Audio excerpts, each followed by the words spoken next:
Welcome to the Higher Self Podcast. My name is Pete Gilfill, and I'm here with my business partner, Nat Truitt. We're all about helping people become better business people or just become business people. Good morning, Nat.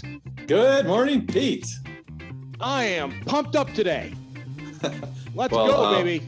All right, let's do this. What are we talking about? Well, I'm all excited. This weekend, I get to basically take my snowblower and run I think it's done snowing, right? So I get to run the gas out of my snowblower, right? And so I'm thinking about that, and I thought, holy cow, it's going to be about 5-6 months where I'm going to start having to prepare that snowblower for the winter of 2022 and 2023. I just want to think about the summer right now. We haven't had summer yet. Spring has been pretty cold, but I thought that would be, I grew up in Minnesota, and winter is long, really long there. I thought Minnesota's winters were long, but clearly Illinois is doing a good job here. But the idea is that we were kind of taught to prepare for winter. We got all the gear, we had the snow blowers all ready to go. From that point, and I was thinking a little bit about winter from a standpoint of our economy. And, we see what's happening with the Fed and rates going up. And I think back to the time I went to one of Tony Robbins' business mastery sessions, and he talked about the different seasons of the economy. And he said, we're always going to go through them, and winter will come. Not the phrase winter will come, from Game of Thrones, but this idea that we're going to have economic winters. Yes. Right. I cringe to thinking about it, but yeah. Yes, well, we've all lived long enough at this point that we know, we're going to have the ups and downs. Yeah, well, we got a high inflation. Interest rates are going up. I mean, we're going to go through. I think we're going to go through something, and we hope it's not a deep winter. Hopefully, we get in and out of the thing fast. But I thought a little bit about being prepared, whether it is a recession or it's a pandemic. Is you need to be prepared for that to the best of our ability. And if we think back to what happened in 2020 with the pandemic. Do you realize that according to the stats, 30% of U.S. workers lost their pay or had their pay cut in 2020? Wow, that seems pretty high. That's incredible, right? And you think about the hardship, the pressure of losing your income because of a pandemic or a recession where you get laid off. And so I thought we'd talk today a little bit about this idea of being prepared.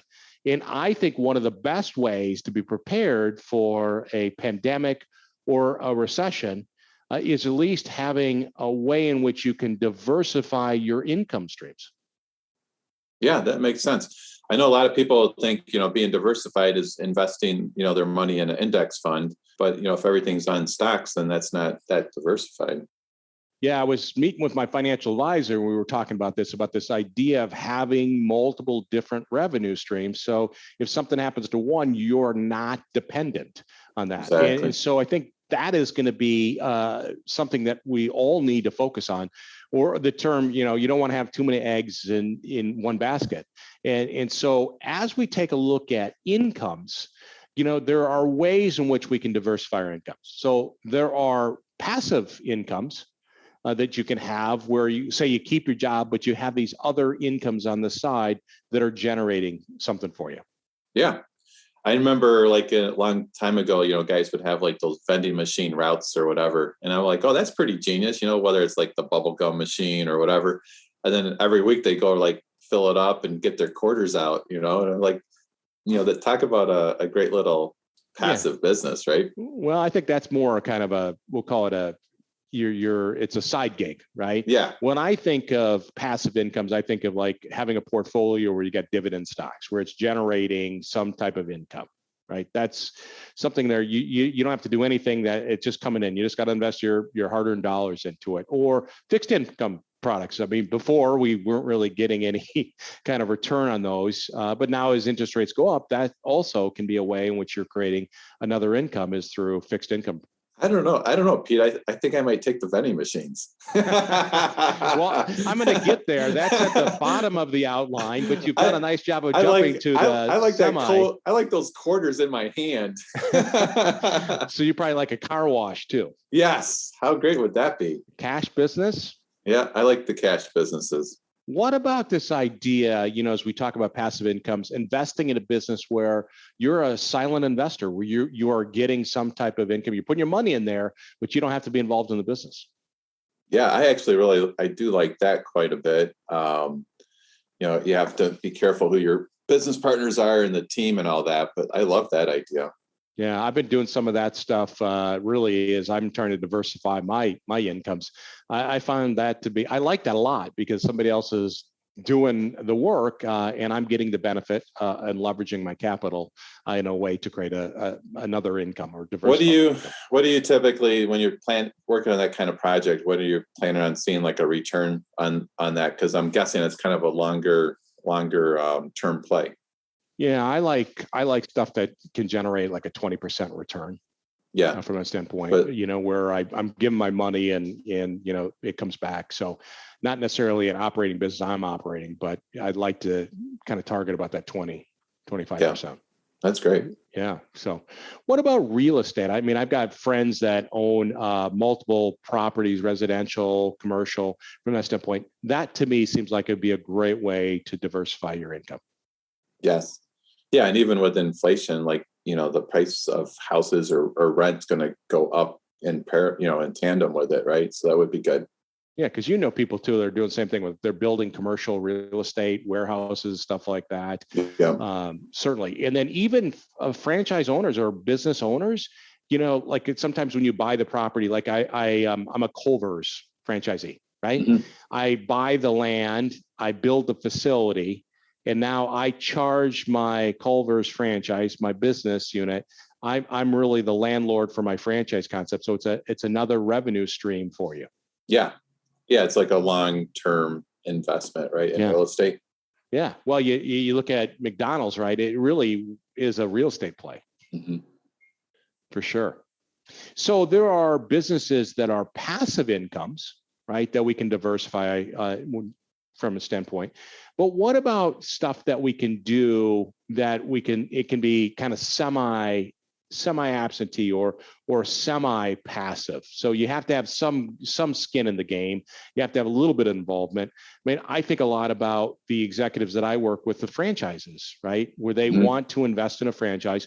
They want to keep their corporate job, but they want to start a franchise on the side where they put a manager in place to watch over that manager 15 or 20 hours a week. They look at the business as a secondary income or a supplemental income to diversify.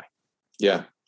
I think it's good. I also think it's strategic to have a strong partner, in this case, like a franchise, parent company with a track record so that you can, there's other owners that have done it. And then there's systems and processes in place so that you can be quote unquote semi-absentee.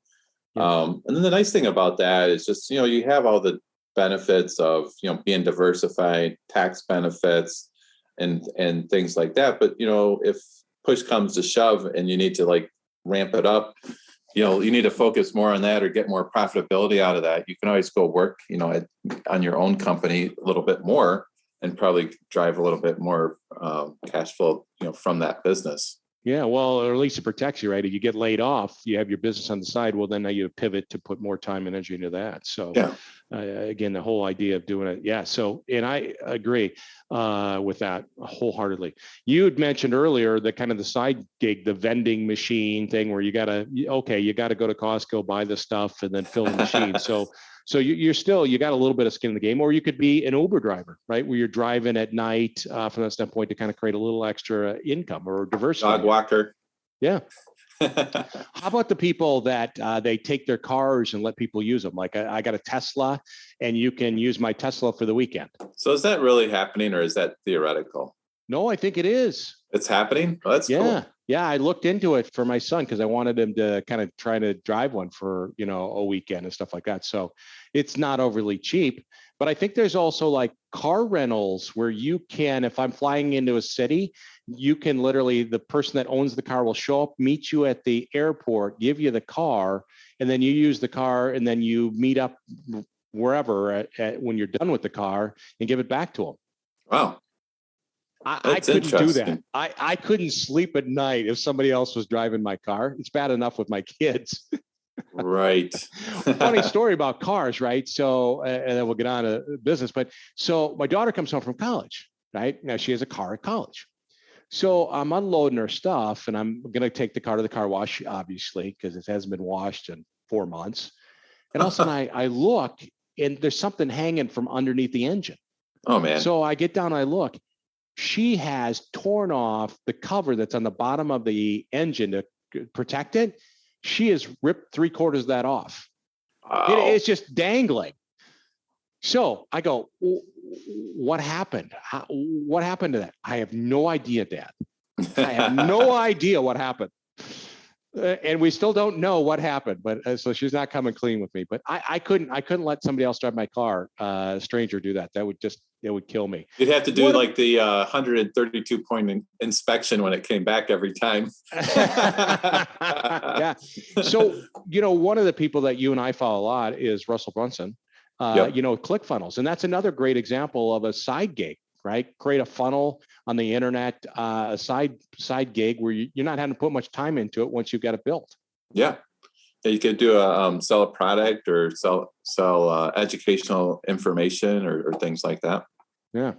What about this idea that you partner with somebody, you own a business, but maybe you are partnering with them where you're splitting up responsibilities. So it's more kind of part-time for me. It's part-time for my business partner from a standpoint. So I can keep my corporate job. And on the side, you and I invest in a brewery, right? Where you handle the front end, I handle the back end or something like that. We both have other income sources, but we partner on a business and kind of use that as a way to diversify. I personally am super reserved or hesitant about that, but I guess if you knew somebody for a long time and had a previous working relationship with them and really trusted each other, I've it can work out. But you do hear partnerships are tough. So partnerships are tough. Yeah. Right. So you don't want to go into a brewery with me? Is that what you're saying? Well, yeah. I'm just not sure how we divvy up those responsibilities because I don't know how to make brew. All right. No. Yeah. I know how to drink it, but that's about it. So I could be the tester at that point. So as we think about the potential of winter coming, it is so important that we plan for that. Mm-hmm. And so we want to always make sure that we're looking to diversify our income. And that can happen in many ways. It can be passive, where we put our money to work, where we don't have to be involved. Or it can be kind of that semi-involved, where you have to dedicate some time to generating that income. But in both cases, whether it's passive or semi-absentee or semi-involved, it's so important that we look and prepare for anything that's coming down the line. And I think it's one of the best ways to hedge. Yeah, I totally agree. So I got to get going. I'm going to take my car and put it up for rent for the weekend and see what happens. Get a little extra income. There you go. All right. Good luck with that, Pete. Yeah, thanks. Thanks for listening to the Hire Yourself podcast. For more resources, check out our website at hireyourself.com. And remember to subscribe to this podcast to receive each episode. Please leave us a rating, and we'd love to hear your feedback or suggestions for topics.